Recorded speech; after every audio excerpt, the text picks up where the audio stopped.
So great. Good afternoon, guys. Good to talk to all of you about international investing, and hope I can add a lot of value to I think some of your investment decisions going forward. And thank you, Neerav, for having me out here. I think it's a pleasure to talk to customers and potential investors. So always good, and it's always good to get instant feedback from all of our investors and clients, so that we can be better at building newer products and solutions for the next say 5 to 10 years time. In terms of I think as Neerav said, so I have some experience in managing money for people. Before this, I was managing money for people in the US. So I was in San Francisco.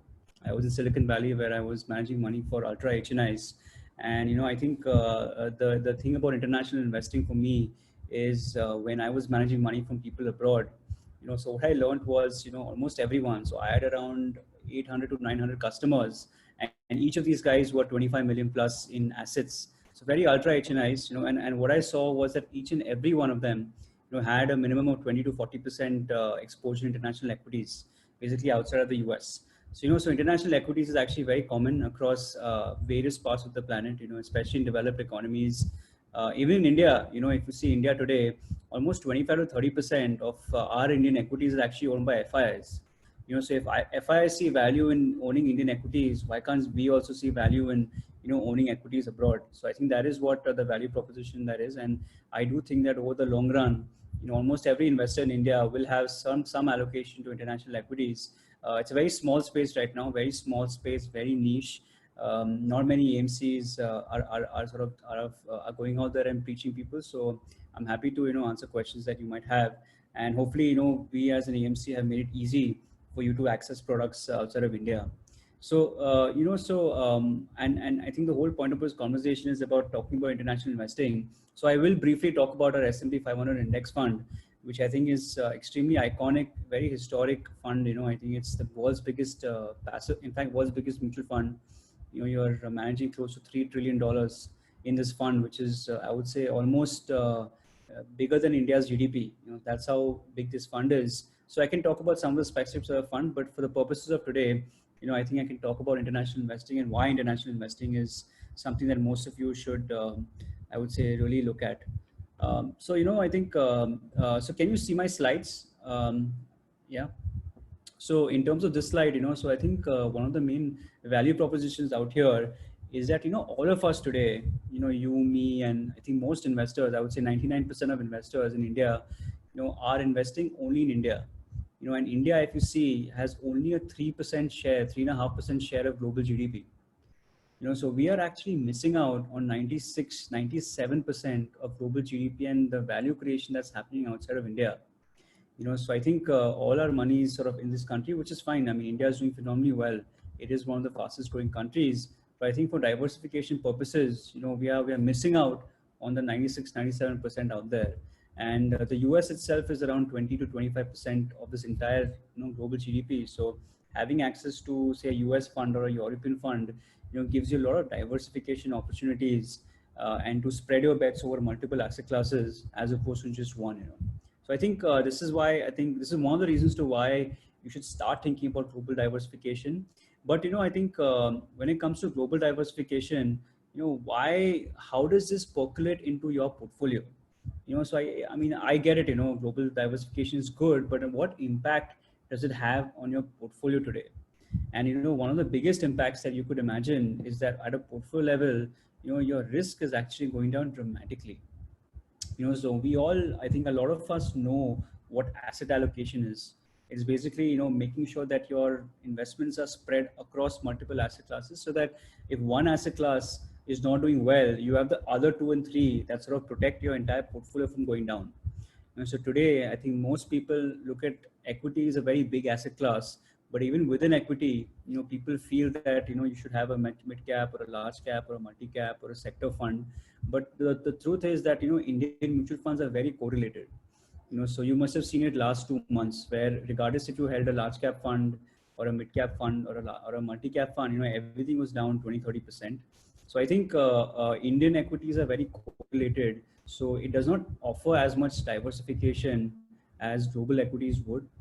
So Indian equities would be correlated as around maybe 80 to 90%. But when you look at global equities, the Nasdaq or the S&P, which are two big indices, their correlation is around 10 to 15%, which is extremely low. So what that means is that the international equities and Indian equities move in very different directions. And by having both in your portfolio, you're actually lowering the volatility of your portfolio dramatically, and you're also getting some downside protection, when you're holding international equity. So today, when people talk about diversification, they talk about adding debt, they talk about adding gold, they talk about adding maybe real estate. But the problem with diversification is that you're giving up returns for lower risk. You're sacrificing some return for lower risk.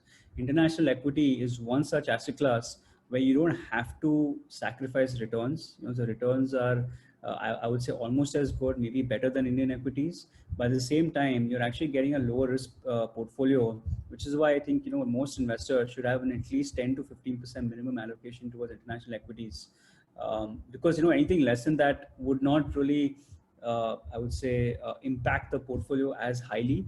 So if you have just a 1% or a 2% exposure, your overall portfolio volatility won't really get impacted. But you need to have at least 10 to 15% allocation for you to see the benefits of diversification and low correlation in your portfolio. So the second, and this is the most important or significant reason to why I think investors should hold international equity, is the dollar. So precious asset class. And if you look at some of the international funds, if you look at our funds, we actually offer you two asset classes, not one. So we offer you some of the largest, best brands in the world, and that's number one. So some of the best companies you can think of, that's in your portfolio. Number two, the other asset class is the dollar, the currency, which is as an asset class. And if you see the currency, the Indian rupee has depreciated to 5.5% every year, or on average over the last decade, around 3.5% over the last 2 decades.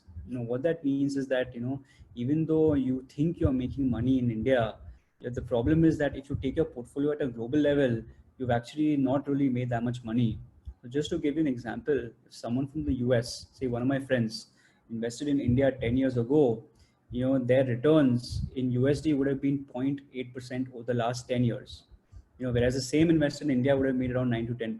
So I think the rupee dollar has eroded a lot of returns, and it's very important for us as investors to hold the dollar. And so that is one example. The second is I think in terms of expenditure. So I studied in the US for my 10 years ago. I did my undergraduate from there, and if I go to the same school, if I send my kid to the same school, same degree, same location, the cost of the education would be 2.5, 3 times.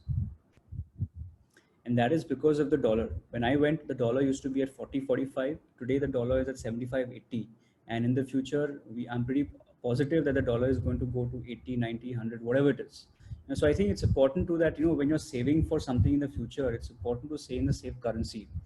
The reason why the Apple iPhone is more, it's a 1.5 lakh rupees in India, is more to do with the dollar and less to do with the cost of the iPhone. So I think this is very important.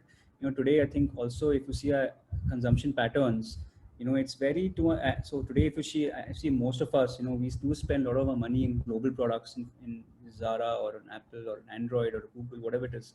So we buy from Flipkart, Amazon.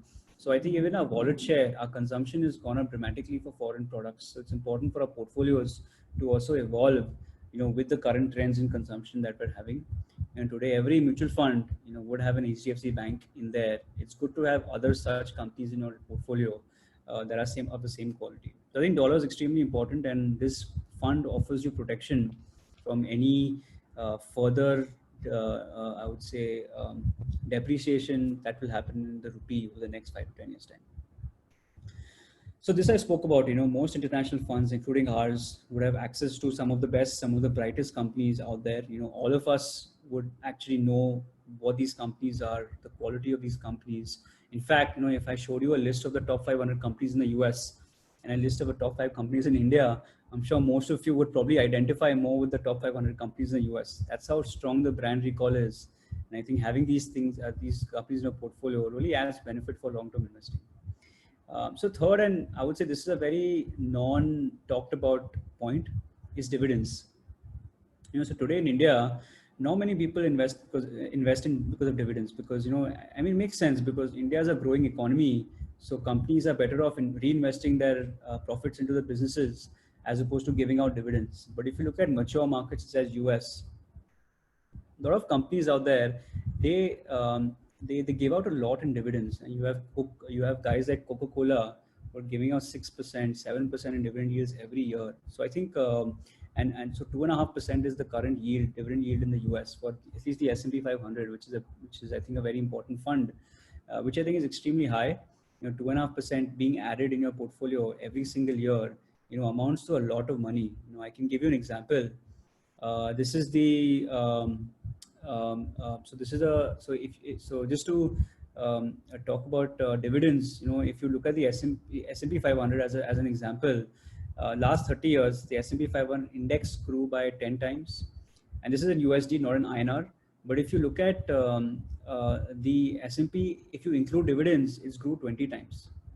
And so that is the magic of dividend compounding. So with international investing, you're getting three things. You're getting the underlying index going up, you're getting returns from rupee depreciation, and you're getting money from dividend investing, which I think is pretty high.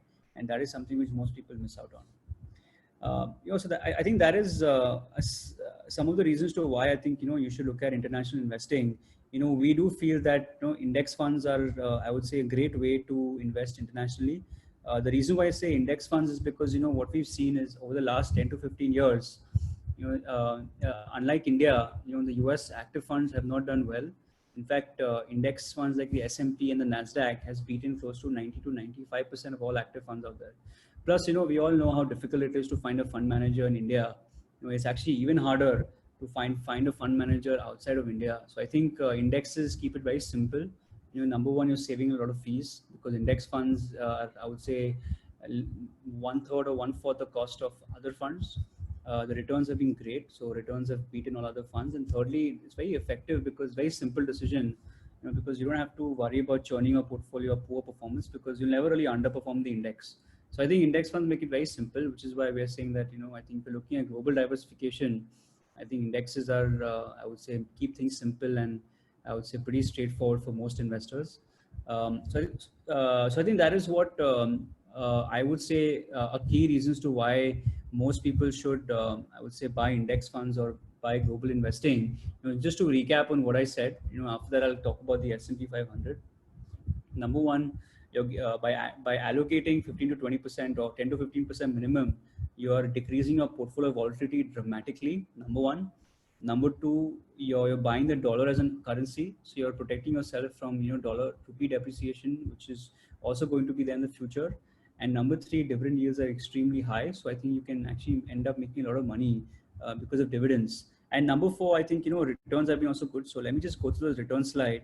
This is the returns of the S&P 500 versus the Nifty 500, and this is very similar to Nifty 50 also. So you're looking at least over the last decade, you've looked at anywhere between 4 to 8% outperformance over any of the Indian indices. So performance has been actually pretty good. But I would push back on performance. I do think that expecting 18% returns is very, very high. I'm pretty sure all of you will be disappointed. The idea is to, I think, expect the same level of returns as Indian equity, but the main reasons to why you should invest is because of diversification, because of low correlation, is because you're adding some of the best businesses in the world, all of that. I think those are much better reasons than returns because, as we all know, returns are very uncertain, very volatile. And the idea is for this fund to have a permanent allocation to your portfolio over a very long time. And if you want that, then you have to do it for reasons other than returns. So that is basically why international investing. Let me talk about our S&P 500 fund. So this fund NFO was completed around a week, almost 2 weeks ago, and it was very successful. So it was India's first digital-only NFO. So we had 0 offline transactions. We had, I would say, no checks. So in fact, it was very green. We had 0 in-person meetings. The entire asset management company was sitting at home and doing this NFO. So it was a huge, I think, technology-wise, we did a very decent job. We had 50,000 investors who had come to buy this fund, and we raised close to 124 crores over, I think, a very short NFO time period. So we only kept it open for 1 week. Normally NFOs go on for 2 to 3 weeks. So I think, and I think we have seen a lot of good, I would say, traction for our NASDAQ fund too. So if people who are interested, I can talk about differences between a NASDAQ fund, which, so used to be a very small fund last year. Now it's, I would say a close to 1,000 crore fund. So I think that is what, I think in terms of the S&P 500, just quick things. It's the world's largest index. It was launched half a century ago by this company called Vanguard, which is a startup back then. Today Vanguard is the world's largest mutual fund. So this specific index has not only survived but thrived, in the last 50 years. And even though it's a US-based index, 40% of the sales of this index is actually coming from their operations worldwide. So, for example, if you look at some of the companies, Spotify, Amazon, Netflix, Google, the US businesses are very steady. But if you look at the international businesses, that's where they're getting that exponential revenue coming from. So you're actually buying some of these companies, but you're also buying their global diversification, which will happen over the next decade. And in terms of what the index is, it's basically a pure large cap index. You're buying close to, I would say, 82% of the US economy. So 82% of the US market cap is what you're buying in this index. And and this is a pure index fund, so this is not an ETF. It is not a feeder fund. We are actually going out there in the US market every day and buying 500 securities and selling 500 securities in the same proportion as the index. So this is a pure passive fund. So we don't decide how much to invest in what stock. We get data from S&P, and our job is to just merely replicate the returns of the S&P index, which has been running for almost 70, 80 years. So that is just the specifics of the fund, maybe, so I think maybe we can open it up for questions. Yeah, thank you so much. Thank you, Prateek, for that insightful details. I think a lot of questions have come in the webinar chat. I'll just pick up, you touched upon some of them, but specific questions. So first of all, is it a fund of fund? If you can just answer that. Yeah, so as I said, this is not a fund of fund. So we are not buying a US fund like a Vanguard or an iShares. We are actually building an index at our end. So we're going out there and buying Apple, Google, Facebook, Amazon, Netflix. So when you see your month-end statement, you'll actually see the names of these companies in your portfolio. So I think, so it's not a fund of funds. And the reason why we've done it is because, we don't want to go through an AMC in the US, which makes it risky for, long term. Say 10 years from now, some AMC might close down, so it might have some risk. So we want to create something very simple. Questions on the expense ratio. I'm sure about when we talk about index investing, one question is that it is cost efficient in the long run. So, and also, of course, it removes the human bias, that is the fund manager bias. So if you can just explain the expense ratio of this fund. Yeah, so the total expense ratio for this fund is 1%. So 1% is what we're charging our customers, and that is, and this is a limit as per regulations. So we will never go above this 1% route. So I think that is what the expense ratio is. It's actually a lot cheaper than other funds out there. So you're looking at 3 to 5% is what other feeder funds in India. So I think it's the idea is to make it super simple, low cost, and easy to invest. The direct plan is much cheaper. The money question on top of the mind of investors, and I'm sure people have asked this question as well. As a retail investor, when I look myself, as a salary earner, and my business, my income is in India, one question is that you very well explained about the geographical diversification and the US dollar. Now, how am I, as a retail investor, allocating that percentage? What is a ideal percentage? Could be 10%, 15%? What is the proportion that you should? What is the proportion you should invest in the US equity fund, or basically international investing? So I would say, as I said, minimum of 10 to 15% is something that I really recommend. I think because, the whole deal about this diversification, this correlation, buying the dollar can only be effective if you have a major proportion, at least 10 to 15% is what I'm saying. So I think that is something which I really recommend. I don't recommend it doing all in now. I do recommend doing it gradually over the next 6 to 12 months time. So if you are looking to allocate to internationals, you can do it in a staggered way. But I think you should definitely do a minimum of 10 to 15%, because anything below that and you're not really getting the benefits of international investing. What is the taxation of this fund like? Is it Yeah, so basically, so as per tax laws, as per regulations, this is all international funds are taxed as debt. So debt taxation will apply to this fund as well as per your tax slab. However, I think if you see this fund as a long-term asset allocation, then tax really shouldn't matter, because what happens is if you hold it for 3 years and above, then you can get benefits of indexation, where you can discount your tax by indexation. What that means is that your tax outlay goes down to equity or even below equity taxation levels. So I do feel that this product was not designed for someone who wants to invest for say 6 months or 1 year. Ideally, investors should take a minimum 3 year. I would say an index fund should ideally be in a portfolio for 10, 15, 20 years. The longer you hold it, the more effective it is. So I do think that tax shouldn't really, even though it is debt taxation, if you hold it for 3 years and above, then it really shouldn't matter, because it's the same as equity. With respect to index investing, while you will always mirror the S&P 500 fund, will there be any lag or any tracking error that you see in the fund? Yeah, so there will be some tracking error. So every index fund globally has some tracking error. So that is something which should be expected. In terms of the S&P 500, there will be two sources of tracking error. So one is the expense ratio. So if you're looking to pay the 1% or charge, then that is something which you should expect a tracking error should be over the long term. The second source of tracking error, which is very small, is withholding tax on dividends. So so I was talking about dividend yield of 1.5%. Around 25 to 30% will be taxed by the US government. So I think that will go out of the system. So I think if you combine these two, that is what you should estimate the tracking error of this fund to be. Over the last couple of months, we have seen a huge outflow of FIIs from the emerging markets, and US dollar as a currency is a safe haven. I mean, I'm sure countries like India, China, emerging economies are building up their forex reserves.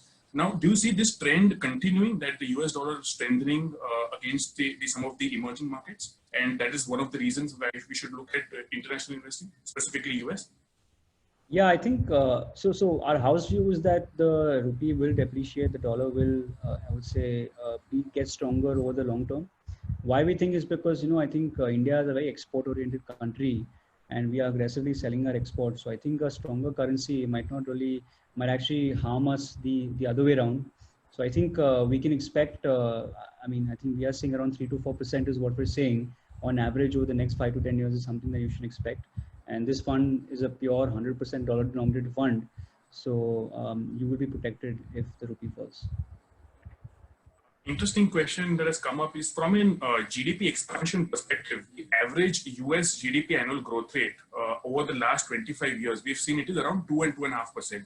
And while India is growing at 6 or 7%, thereabouts. Don't you think as an investor, I should be putting the money, my money into a faster growing economy versus slower growing, but yet a larger economy? Yeah, no, it's a good point, which is why I said, international should be 10 to 15% or 20% max.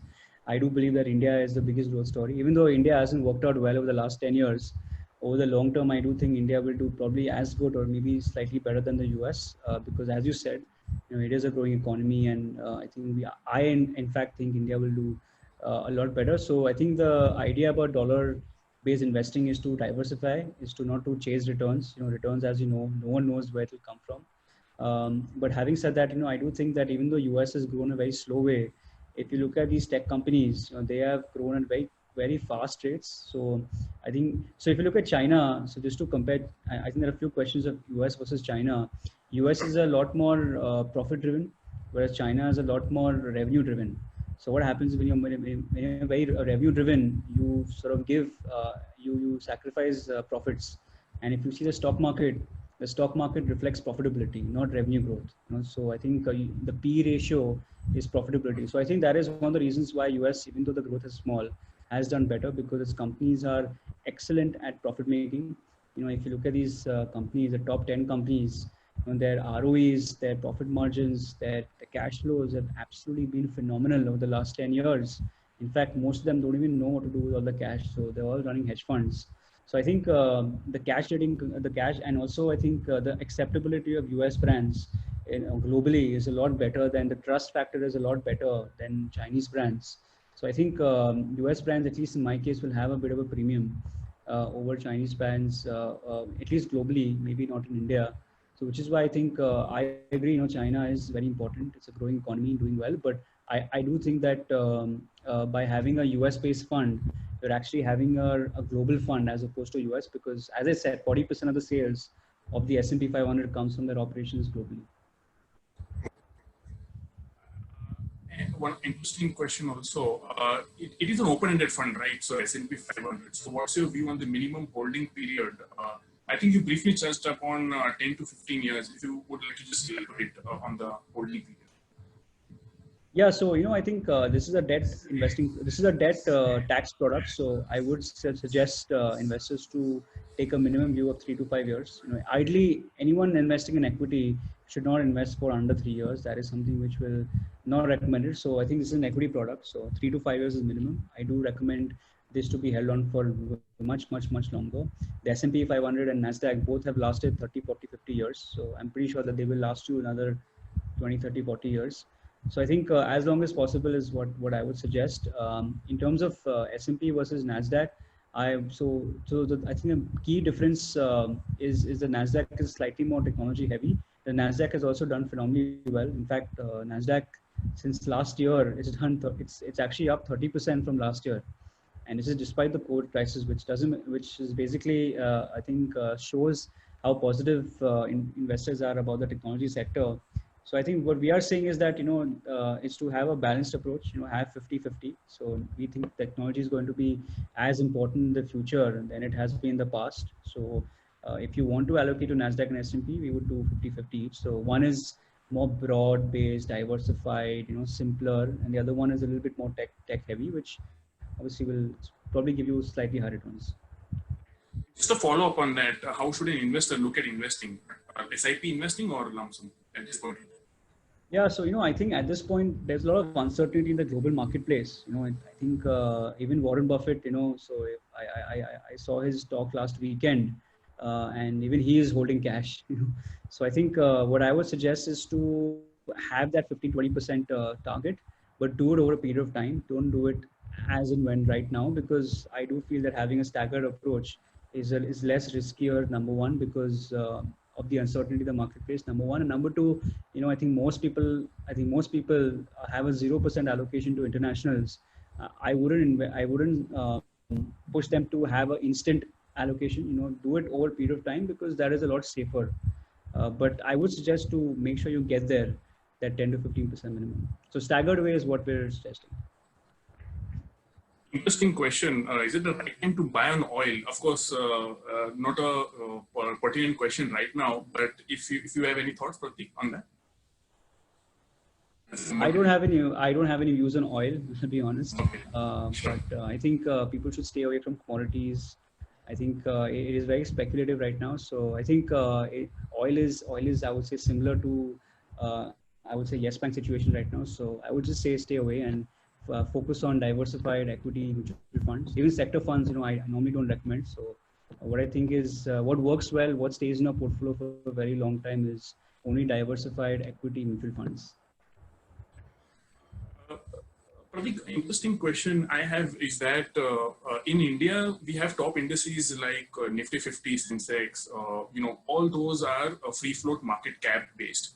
So which means that any company which is valued higher will automatically get included in the index, and valuation will go out of the index. Do you see innovation coming through from the Indian index manufacturers' perspective, or do you see that at all a case in terms of innovation at the index level? No, so I think this market cap, free float weighted market cap, is a very beautiful thing. I think it's extremely beautiful. It is capital allocation at its best form. I think what is bigger gets more weightage. What doesn't do well gets kicked out of the index. So for example, if you look at the Nifty 50, 15 years ago the Nifty 50 used to be oil and gas. Used to be industrials. Today Nifty 50 is financial services. Tomorrow it might be something else. So by holding a Nifty 50, which is free float market cap, you ensure that you're always buying the best and the biggest companies in India, regardless of when you buy, when you sell, number one. Number two, if you see a lot of securities, have still, I would say, a good 60-70% of securities haven't gone back to the highs of 2007. but the index has doubled or more than doubled in the last 10 years. So I think the index is a wonderful thing. It's and I do think that I agree. As valuations go up, your index also appreciates, and like certain stocks get highly valued. But I do think for a long-term investor, it shouldn't really matter, because the index is also ruthless. If your earnings are bad, if your performance is not good, then the index will chuck you out, very quickly. So I think they had, in fact, before free float market cap, there used to be something called a price weighted index. So if you look at the Dow Jones Industrial Average in the US, which is the oldest index, back in the 1800s, that is a price weighted index. It didn't really make sense, and that's why they moved to market cap weighted, which I think now is the norm, and I don't see anything better than that, I'll be honest. Is asking, would you be involved in a fractional investing, say 10% of Berkshire Hathaway? Would you be indulging in such transactions? I think it's a index fund. So if Berkshire Hathaway is a part of S&P 500, then probably you would buy it. Yeah. Yeah. So Berkshire Hathaway has a stake in S&P 500. So it's a top 10 companies. So I can show you the top 10 companies. I don't know if I have it. Let me see. So yeah, so I think Berkshire Hathaway is third or fourth largest company. In fact, what I learned over the weekend is that Berkshire Hathaway is actually the world's largest net worth company. So it's actually, if you look at pure net worth, it's actually third largest company in India, in the world today. So let me just show you my screen. So we have around 1.6% exposure to Berkshire Hathaway, which I think is pretty significant. So we're basically buying this if you're buying the S&P 500. Sure.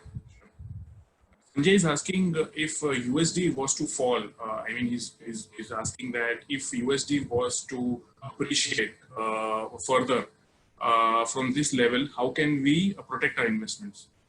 So we don't hedge currency at all. So if the USD does appreciate, then yes, your returns will go down. And there have been instances where the USD have appreciated. So if you see the slide, in 2017, the USD appreciated by 6%. In INR appreciated by 6%. So if you look at the returns, I think it had some impact. So and even though in 2007 it has, but so the whole, I think let's have a philosophical discussion. The whole point about diversification, the reason why you put your money in 4 different asset classes is because you don't have a view on those 4, right? When one does badly, one does well. So ideally, if the US fund, if INR just appreciate, it's good for the rest of your portfolio, because at a global level you're protected. But if it depreciates, then obviously you could, because you have exposure to international investing. But I think if you at a philosophy level, you should not have a view on USD INR. Yes, there's a higher probability of the INR depreciating over time. But ideally, even if it appreciates, I think it's not a negative thing. It's always it's good for the rest of your portfolio, and I think generally things balance out. One question I had also in my mind, and one of the attendees have also asked, is US has been the epicenter of now the virus, and a lot of unemployment is there. US-China trade war, they had their own issues. What do you think is the US growth story from now on? Because I will be buying the fund for the next 10 years. I think you also alluded to the fact that the returns have to be a little moderated, but how do you see it panning out over the next 10 to 15 years? Yeah, so I think it's a good question. So we do think that the US economy will do well, regardless of, I think COVID crisis is there, and that will have some effect on earnings, that will have some effect on unemployment. It's really high unemployment today. We're looking at 30, 35, 40 million people, which is huge. I would say 10 to 15% of the US population are currently unemployed, and the markets haven't reacted to that as well. So I think, in fact, the markets are up, which is strange, but that's just how it is. But in terms of, I think, prospects, I do think that the US economy will do well over the long terms. So if you look at the history of the US economy, they've gone through, world wars, they've gone through depressions, oil crisis, and this is, I would say, not as severe as what we've seen in the past. So that's number one. Number two, the government is aggressively spending on stimulus. We're looking at $3.5–4 trillion. In fact, it'll probably go more than that over the next 6 to 8 months, which will make sure that companies won't die and be able to survive and sort of make sure that they get through this crisis. That I think is, and the stock market has reacted really well to that. And thirdly, if you look at the quality of companies, so let's take an example of the last two crises. In the financial crisis in 2008, you had very high valuations, but also very high leverage, which has caused system to crash. In the dot-com boom, you had extremely high valuations, 80, 90, 100 Ps, but also no earnings because most of these technology companies were on negative earnings. If you see the situation today, tech companies are extremely mature, they're cash generating, their high profit margins, and also valuations today are relatively below long-term averages. So you have a combination of valuations that are below long-term averages and companies that are a lot more insulated from I think, I mean, obviously there will be some impact, but companies are relatively in a much better position than they were in the last two crises, which is also why, I would suggest investors to stagger out their payments to make sure that, they take advantage of the valuations, but also, build out their portfolio over the next 6 to 12 months time. But I think but I do think that the global expansion that you see of US companies is going to be a major thing over the next decade. And that is where a lot of exponential growth is going to come from. I think when we talk about Motilal Oswal as a fund house, you guys always have been a bottom-up stock picker, and you guys have that framework QGLP, quality, growth, longevity, price. With the passive fund investing, essentially you cannot follow that strategy because you have to mirror the index. So how do you see that change? Yeah, so our philosophy is completely intact. So we still are one of the best stock pickers out there. If you see any of our active funds, they are I would say historically and also last 3-5 years have done better than the index. So performance has been great. Stock picking is great, but that stops at Indian indices. We don't have the capability to figure out whether to buy Amazon or where to buy Nvidia or where to buy Google. So that requires a very different frame of mind, different experience, different track record, different investment. So I think, and I think no one in India is capable of doing that, I'll be honest. So I think, which is why we are saying that when you're looking at international investing, indexes are a lot safer because you are not number one, and number two also, I think stock picking hasn't really worked out well for fund managers in the US. So most of them have underperforming the S&P. I tweeted today that almost 92% of funds for the last 15 years have underperformed the S&P 500, which is a very big number. And in fact, the real number is even higher. It's around 95% because a lot of funds have actually closed down. And this doesn't include that. So I think when you're looking at funds investing in the US, we're saying stick to the index, keep it simple. AK Ram is asking, how is the FX conversion handled by the fund on a buy-sell transaction basis? Is that transaction TER included in the cost as well? Yeah, so everything is included in TR, FX cost. It's not much, I'll be honest. So in fact, someone asked me if they should go directly in the US through remittance to, I think, sending money abroad to LRS and buying stocks. So we've done the analysis. It's very expensive. It's very expensive because the bank charges, the brokerage charges, the remittance cost, the currency conversion cost, all if you add together, it comes down to some 3 to 4 to 5%. Whereas, for us, because we're an AMC, because we're an institution, our cost is close to zero.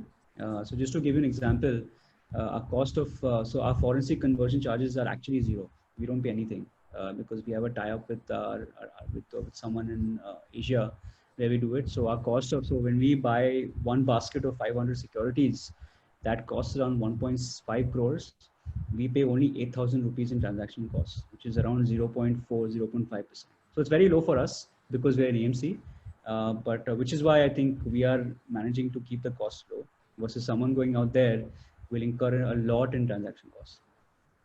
And also, not only incurring the probably, if you were to buy a single share of probably Amazon or Netflix, with that amount, you can only buy that one particular stock. With probably S&P 500, you can buy the entire index. Yeah. So minimum amount is 500 rupees. Right. So we're giving you 500 securities at 500 rupees. So very true. Yeah. Very true. Right. I think one more point, alluding to the fact to my previous question, how often does the index change and how does it affect the overall running of the scheme? How do you cope with that? Yeah, so the index rebalances every quarterly, so once every 3 months. So what happens is you have the top 500 companies in your index. Whenever a company's ranking goes from say 450 to 550, and that company leaves the index and some other company enters the index. So this is to make sure that you're always holding the top 500 companies at all points of time. But it's very, so I think the churn rate in the US indexes is extremely low. So it's around 4.5% churn in the S&P 500, which I think is extremely low. And this is last 3 years. So I think versus Indian funds are, I would say, at least the most active funds have a churn rate of 40 to 50%. This is a lot lower. I think we've been tracking Motilal also. Nasdaq 100 ETF done pretty well the last year. So I think Nikhil is asking if that fund is available, why should we look at S&P 500? Yeah, so the Nasdaq is also a very good fund. It's an extremely well fund. We've been running it for almost 9 years. In fact, we also have a fund of funds for the Nasdaq, which is now much bigger than the ETF. So I would recommend investing in the FOF. I think in terms of differentiation, so it's a very different products. The Nasdaq is almost 40. So let me just share you a screen and show you some of the differences. In terms of the Nasdaq, you're looking at, so Nasdaq is more technology heavy. So in the reason why the Nasdaq has also delivered higher returns than the S&P, close to 5% more, is because, as you know, the last decade was a decade of technology. So Nasdaq is close to 47, 48% exposure versus S&P is around 23, 24%. So I think Nasdaq is slightly more technology heavy, and also the top 10 stocks in the Nasdaq comprise of 55% of the entire index, whereas this is not the case for the S&P, which is close to 25%. So I think S&P is a lot more diversified. There's no sector exposure. There is no stock level concentration. It's more broad-based. It covers 82% of the entire US market cap, whereas Nasdaq is 30%. And also sector coverage is a lot higher in the S&P. So for example, Berkshire Hathaway, JP Morgan, financial services is not part of Nasdaq. Right? There are certain differences. So I think it depends on two things. It depends on, if you have to decide, so what is your risk profile? Because Nasdaq is higher return, but also higher risk. And number two, what is your opinion on technology? So depending on that, you can decide whether to choose S&P or Nasdaq. I would say do 50-50. Nasdaq 100 and S&P 500 are both US focused, and they are the world's largest economy on the planet. Do we get to see more similar index funds focused on developed European markets or maybe emerging Asian markets, etc.? Yeah, I think there are a few international feeder funds. So we are also working on a few funds. So hopefully we can introduce them. Unlike the US where you're dealing with only one stock exchange, if you're buying a European or if you're buying an Asian index fund or an ETF, you have to buy from 8 or 10 or maybe 20 different stock exchanges. So execution becomes very challenging for those indexes. So we're trying to figure it out. So hopefully we can maybe in a few months' time we'll have a lot more clarity on other global indices. But I think to start off with, these two are, I think are pretty good. True. When I think is asking how does the price of the S&P 500 fund change? I think he's talking about the NAV corresponding to 500 S&P 500 index. Yeah, so the S&P 500 NAV is based on yesterday's closing price. So it's very simple. Wherever the S&P closed last night, you will get that NAV for buying as well as selling. So you're basically buying based on yesterday's performance. And that has converted into today's exchange rate. So basically you'll know exactly. So the good thing about this index fund is you'll know your purchase price and you'll know your redemption price from before. So I think that, and we made it very simple. So that's how it works. Interesting thing that a lot of questions, coming up for the fund, for the US equity investing. I'm thrilled to see so much interest, coming in. But I think we'll take a couple of more questions before we wind up. So can we open an account with you, as in Motilal Oswal AMC, and trade directly with the US market? I think what we are talking about is the fund per se. You can buy the S&P 500 fund, which is low cost. And probably if you want to buy US market, Pratik explained that it entails a lot of cost. You have to probably open a broking account and pay for the AMC charges, etc. To even do that. One pertinent question I had on top of my mind was debt markets since a couple of years, have been dealing with bad news on the credit and the liquidity side. One of the funds shutting their accrual strategy funds, etc. Do you think that the same passive index investing, which is there in equity, should also be, continued and in the debt investing as well? I mean, we can have more AAA tracking or sovereign credit funds, and we can have index funds for them. Yeah, so I do see a market for debt index funds as well.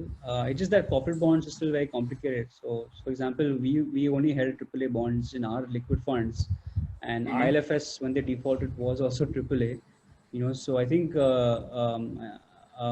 I think the rating agencies need to do a better job of of making sure what is AAA and what is not. Number one. Number two, I think people need to understand that yields are not something which they should chase. Ideally, I mean, the problem is incentives with the industry. So if you look at debt investing in India, it's mostly driven by institution flows, and institution will go through whichever debt fund that's giving you slightly 1 basis point higher return. So I think that risk return trade-off, by taking a little bit more risk, you're getting like a lot more flows into your mutual fund. And that is something which, we as an industry need to, keep check of and make sure that, we have, and honestly, even incentives for certain fund managers are based on whatever flows they get. But they are incentivized to take more risk. I think that is not a good thing. And ideally, this is a good reality check for the industry. And I do see the industry changing. And I think there's a lot more, there will be a lot more focus on security as opposed to just blindly looking at returns. That's and number two. Also, I think it's very confusing category. Also, honestly, I don't understand half the categories. There are like some 19, 20 categories of debt funds, and for a retail investor, it's just super difficult. Yeah? I mean, it's what do you choose? And today, I think a lot of people are buying gilt funds, and even gilt funds are actually quite risky because your duration risk is huge. Yeah, I mean, even if interest rates go down by 1% or go up by 1%, your mark-to-market losses are crazy. So I think there needs to be a fair level of, I would say, education that needs to be put out. There needs to be a revision of incentives in the industry that needs to be put. So we at Motilal, we've never really focused in debt. So we took a call in 2008 that we are going to be an equity-focused house. So we never, but I think this is what at least I've seen in my short time. Is asking how many other US funds that you have in your stable. So we just have two funds. We have the Nasdaq and we have the S&P. Both I would say two largest indices out there. So I would say US, and there's a third index called the Dow Jones Industrial Average, which I think is not really that relevant for Indian audiences. And even though it's more of a legacy index, not much buying and selling happening there. I think one of the favorite questions, and it has sparked a lot of debate, the active versus passive. I'm sure I read your article yesterday in the Technical as well, where you were saying that the passive investing bubble, it never really existed. So if you can just throw light from a perspective of financial inclusion, because we have a lot of customers who are based out of smaller villages, towns, etc. They would, ideally want to, start investing. And do you think that passive investing is a great way for them to start? Yeah, I think, passive investing is great for first-time investors. So I do think that simplicity is something which is underrated. The problem in India is that, there's a lot of option out there. So if you are to go out there and buy a mid-cap fund or a large-cap fund, you have 500 options. And normally when you have so many options, most investors tend to sort by returns and buy the highest returning fund. And what I've seen, or what our AMC is, or what the whole industry sees, that I think the whole concept of top 10 mutual funds has literally destroyed the industry. It's very bad for the industry. And when you say top 10, you're actually creating a lot of damage for the customer, because the winners keep rotating. It's almost impossible to have one fund that is top performing all the time, year on year. There's funds that do well, do badly, do well. There's always cycles, because every fund manager has a strategy. So there's certain times that a fund manager will not do well, and it's completely normal. And there's certain times that a fund manager will do well, which is normal. And I think this entire sort of return chasing game, which is happening in India, is not a good thing for most investors. And it's because of choice. There's too much choice out there. So I think passive funds keep it very simple. So for a first-time investor, he doesn't really have to go out there and research so many funds. He can just buy the index fund. He'll save cost. You won't have to worry about performance, because you'll never underperform the index. So you'll never have bad performance. And also what we've seen is that the longer you hold passive funds, the better it is because those costs really add up in the long run. So I think investors shouldn't choose passive funds because of returns. They should choose them because of simplicity and nothing else. It makes life simple for most people. And if you're looking to invest for say 5, 10, 15, 20 years, it's very hard for you to find or to select one fund manager. And I think that's why passive funds come into the picture. I also sort of plead investors not to buy too many funds. So if you're buying 10, 15, 20 funds, you're effectively buying the market, which is basically buying a passive fund. So I think stick to maybe maximum 6, maybe 7 mutual funds, no more than that. And I also tell them not to stick to 100% equity. Always have some debt. Like make sure you are doing asset allocation, which I think is extremely effective. Buy some debt, maybe buy a little bit of gold, a little bit of international, and I think you'll do fine.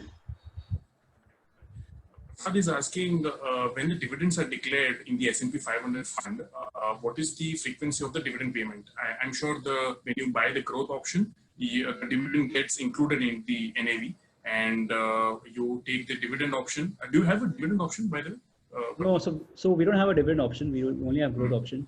I think when your money is leaving for the US, why remit it back? It adds a currency conversion cost and all of that. So whatever money goes out gets reinvested back into your account. It's a lot better for most investors.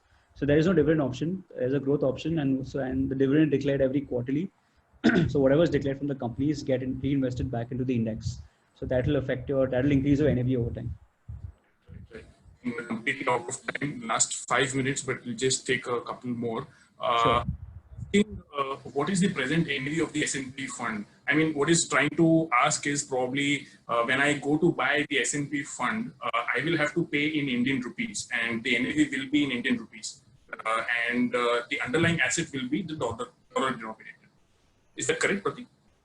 That is absolutely correct. That's a very good observation.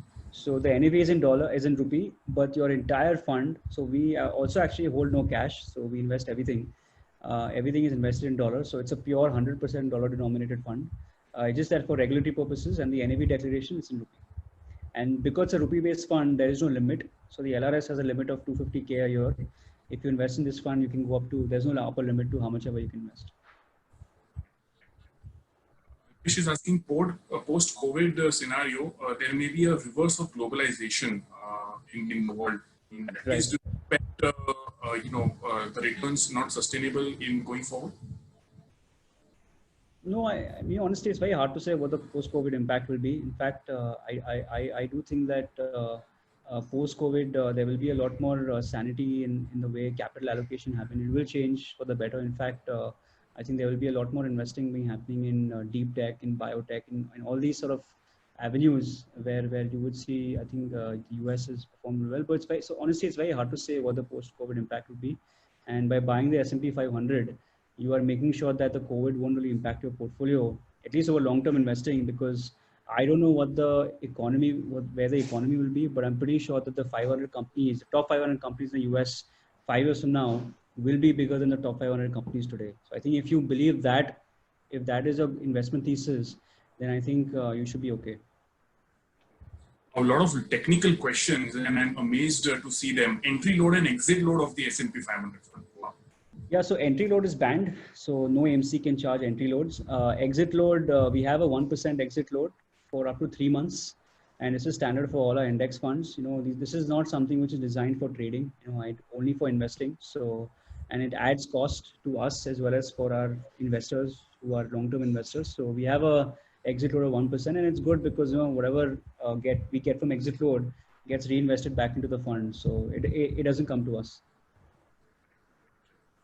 We're completely out of time. I'll just make some closing remarks Sure. I think if there are any questions. Yeah, sure. So, thank you for this session, Nirav. I really enjoyed it.